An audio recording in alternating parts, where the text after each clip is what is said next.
And she's a repeat offender on our show. Thank goodness. We love repeat offenders. And how you doing? Good. And I was just saying, if we're just starting now, how much I appreciated Rue's contribution to Thank you. Talk show world, and that, you know, we have these avenues now to do this sort of thing, and until they run advantage of this. Yeah. And I don't know. You know, it takes. I know that it takes perseverance, and you get out there every week, and you do your thing, and I know it's a shitload of work. Yeah, thank you so much. I appreciate that. Something similar. So I just want. Thank you. I just want to. I appreciate that. And every show is archived on YouTube. Yeah. Yes. What we're doing right now will be seen and forever. It's going to get bigger and bigger and better and better. It's a and terrific I feel concept. I'm feeling it Thank for you. Thank you so Totally much. feeling it. So what'd you bring? Okay, Whiskey and Ed. Well, you know, I'm into the Southern Gothic thing now for the memoir, and I did a little bit of it before. Yes. And then I was going to sort of do a fluff piece. Okay. But then I decided at the last minute that, you know what? The fluff piece is like, you can go on style.com and read that, and you can't read this, like, nitty gritty. Yeah. So, and were you the one that was talking about coming back into the United States? Yes, exactly. Okay. So I have to say on that note, my son and I forget where the hell we were going, but we were going somewhere, and they have that it's almost like a revolving door now, where you just are taken out of this line. Yes. You're not given any choices at all. You're just in a line. You go through they don't ask you, they don't give you options. Right. You go through it, they're totally set up, they do the x-ray scan thing. And so I'm like an idiot standing in line because I'm a sheep. And I'm looking for my kid who stands out because he's like 6'4" and he's blonde and he's like, and I'm looking around for him and he was behind me and I'm like, where the fuck is this kid? Yeah. And I see him being patted down. Yeah. His arms are out like this. Mm. Everyone can see him. Yeah. And this is how I found him. When you're 6'4", it's easy to find you. Yeah. And then we met up after his gig and after my going through the thing where they see your skeleton and perhaps that's what we're gonna do. It's like an MRI, only it's free and you don't get the results. But and you don't know if there's radiation. Right, but so we got to the other end and I said, Jake, what happened? Did they stop you? And he said, oh no. And I said, why? He goes, because I always ask for a public pat down. And he's really tall and it's really obvious. And I said, why? And he goes, because I want people to not just go through they're trying to do this thing where we don't realize that our civil liberties, our civil liberties are at stake. And so when it comes to my point, I say, no, I want a public pat down. Right. And not taken by, and so being tall, he has the advantage of, being a white guy who people wouldn't normally pat down, he stands there and he puts his arms out and he's like, screw you. So the moral of the story, I guess, is screw up the system. It really screws them up when they have to take you out of line and pat you down because it takes a lot of time. And that so anyway, when you come back, because you look tall as well, from any other country, I'm going to do it from now on. Like, I want to be pat down and in front of other people. The guy who gave me a hard time would be somebody who you would profile as a potential terrorist, who's clearly from the Middle East. and so he was getting a chance to Yeah, give give an back. American a Right. hard Yeah, time. yeah. I mean, it's sad. These that- are the people who will take low salary jobs with the TSA. Unfortunately, Sure. it's they're harassing American citizens. Well, Yeah. All right. harassing him. Anyway, Yeah, let's break the anyway, breakfast. sorry. Breakfast was I- That's the PSA on airport travel. I was just listening to what you were saying, Yeah. and so I wanted to follow up on that, saying it's not necessarily a bad thing. And I have to all say, get next time we anybody have go skeletons at the airport? let's all stand up and say, I want to be patted down. Yeah, but luckily, they don't find what they're looking for. Right, they never do. Yeah, and the people that are gonna bring it are gonna bring it. And my dad always says it keeps an honest man honest. And basically, Please. yeah. I had a friend who won an Oscar and wasn't allowed to bring her frickin' Oscar on the plane. What? I mean, Why? we thought A weapon? it could be used as a weapon. And she was hysterical in tears because Did they make her throw it out or mail it to no, an herself? Oscar doesn't come in a box. It comes only in a little bag. And Wow. a little felt bag. And she didn't want to punch one to carry it. But anyway. Okay, Wow. I'm stopping now. So So this is part of your memoir? this is part of the memoir again. And again, it's a short part of the memoir. But this is called Breakfast, Whiskey, and Ed. I eat my breakfast every morning with Ed. It's just Ed and me in the mornings. We are surrounded, our backs against the walls. The kitchen table barely fits into the room. It came with a hutch that sits so close that I can barely sleep. I can barely squeeze into my chair. It is actually part of a formal dining room set, like you would use if you had a dining room. And it's made of some dark veneer that has started to split and peel back at the corners like the linoleum on the floor. One shelf of the hutch is filled with boxes of shotgun shells. The box tops are ripped off, and I can see the red plastic casings all lined up like little soldiers. The hutch is full of Ed's things. Tools, nails, washers, bolts, and other bits of things heaped into coffee cans. Then there are things picked up from garage sales and things brought in for their usefulness in supporting other things. Tucked into one of the glass panels on the hutch is a Polaroid picture of Betty in a bikini. She's really pretty for her mom. When Ed got his new Cadillac, he told her to put on a bikini and get up on the hood of the car so he could take her picture. And she did.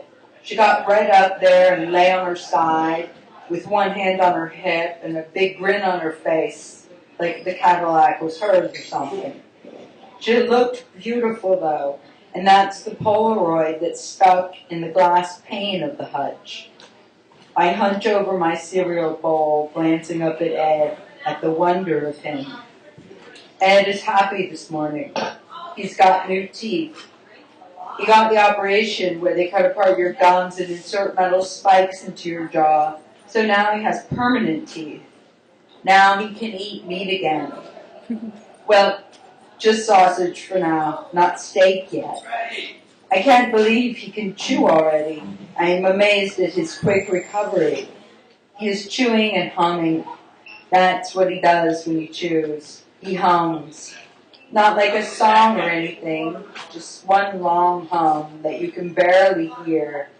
This is how I know he is happy. He only does this when he is really enjoying his food.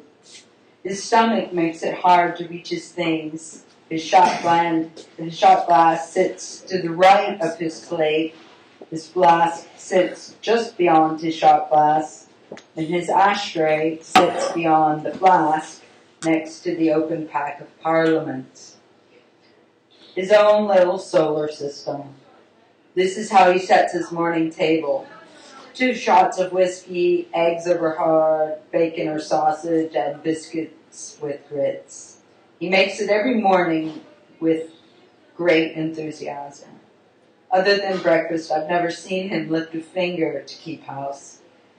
I can hear his breathing. He's sucking air in through his nose, and it's hard for him to get enough before he has to exhale. His cigarette burns down in the ashtray next to his open pack. Parliaments. The doctor told him no more pools, or he'd be dead within the year. He knows this is true. The way he smokes, he won't live through another heart operation. So now he smokes Parliament. His one concession. He takes a shot, whiskey dribbles down his chin, and I can see that his mouth is giving him trouble after all. Next time, he tilts his head back and holds out his lower lip. It works. Nothing is lost. Wow. So what did you eat for breakfast? I had... What was his name? Ed. No, I mean who she ate. No, I had cereal. I think I had Raisin Bran. I had Raisin Bran. Friday's National Raisin Bran Day. But today's not. Today's Indian I Pudding had Day. the same cereal every morning. And he So had who's the Ed? same Ed is was my best friend's stepfather, and I lived in an attic with her. Like on purpose? Well, my stepfather, I had a choice between living with her stepfather or my stepfather, and my stepfather would threaten to shoot me every night. And so living with Ed and my friend was preferable, and I loved living in the attic. And even Closer to God, right? Closer to God. Even though my bedroom had like its own bathroom and closets and everything, I loved living in the attic. Yeah, that must be fun, right? A regular Anne Frank. Well, I wouldn't. There were. You were it was in the South? It was in the South. Where was it? North Carolina. Okay. And the other thing that we used to do was we had there was no air conditioning in the house, so we were in the attic, which made it the hottest part of the house. And it was an attic. Somebody put some plywood boards up on the thing, so at some point somebody tried to make it not look a little better.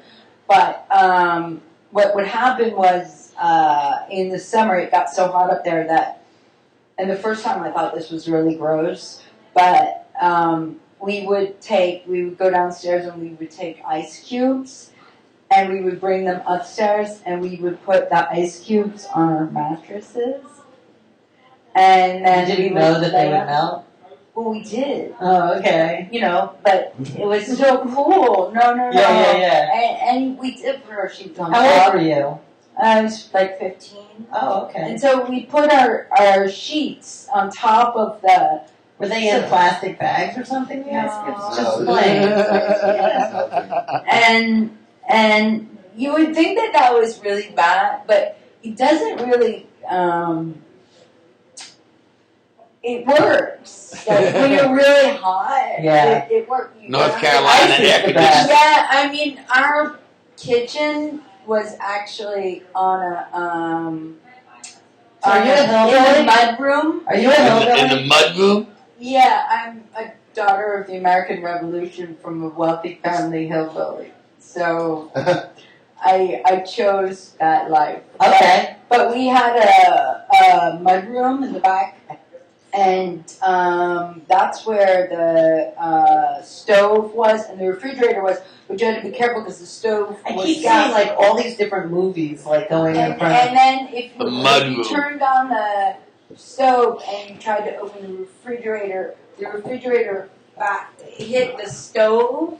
So then you backed into the That sounds like an apartment in Chinatown. No, but it slanted. For $1,800. Yeah, right? But then one night I got a really great idea was to put my pillowcase all with ice cubes and just filled it all with ice cubes. I was so distraught.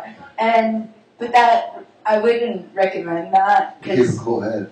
Well, it was like rocking. It was like putting the thing in, and it didn't work really well. And that was a bad night for me because a rat also crawled across my head. And I almost started to cry, It's but like I a night in didn't. Chinatown. It started to cry. But it was like Just pay right extra for on top rat. of me, and then I almost cried, but I didn't cry. So where are people able to read the entire memoir and find you? On Tumblr.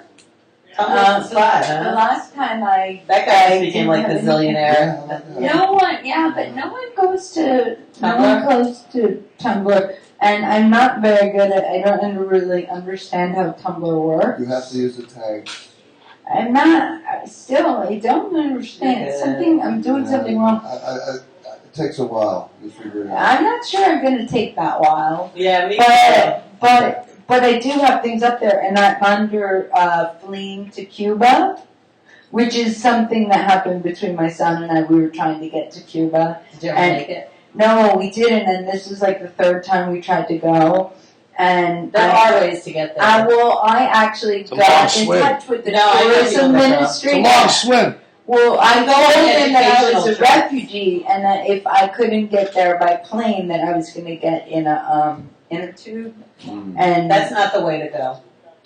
well, I A don't lot of think. sharks. Yeah, you don't want to go like that. You Mud can go shot. on educational You get trips. food. I know people that work with a dance company. You can go there are I'm sure as a writer you could find a writing group that goes. well, we wanted to be private eyes. Well, you're not going to be a private eye. Well, we even made our suitcases to 007. And then your son is going to say, "Search me at the airport." No, anyway. I love 007. Do you have a favorite James Bond movie? And you got money from the other Goldfinger. That's a good one. Thank you. But yes, You'll get go there. to Tumblr and Fling to Cuba. Fleeing, FLEEINGTOCUBA, Fleeing to Cuba, which my son made up, and I said is maybe more like a great name for a band, but not really a mom. But now that's what I thought. Okay, well, it is National Indian Pudding Day, and we would love to share some Indian pudding with you. I know you've just told so many stories about your childhood, and do you have one last skeleton in your closet? I mean, I think sleeping on a pillow full of ice cubes is With rats. with a rat crawling over your That head. was a bad night. But That- my only skeleton, it's not really a skeleton, but it's sort of just a traumatic moment, was Okay. I remember in second grade, the teacher told us all to do a picture of our favorite animal, and I did a push me pull you. Oh, A like what? Dr. Doolittle from Dr. Doolittle. I know A what it push is. me pull you. I do. It was the llama with two heads, like one. Oh. I know exactly what it Yeah, is. Dr. Doolittle. Yeah. And I was crushed. Sound like sex to me. It sounds No. filthy. Isn't every child movie inundated I with was sexual crushed. nuances? And she didn't even care. She They just are. went by me and went, a push me pull you is not an animal. Oh, And I totally get it. Not only did I find out that it, Position. Did you cry that time? I know I was tough. I get it. Anyway. That was great. Well, thank you so much. DeNiSe LiNViLLe, you are a fleeing to Cuba Fleeing to Cuba. on Tumblr. Nice. Yeah, put it right on here. Thank you. We'll be back. We got lots to go. Thank you. Thank you. You wanted me, I wanted you. Will I want you again? I let you in, now if I let you go, will I do it again and again? Oh, so fine. In a perfect world, there is no right and there is no wrong. In a perfect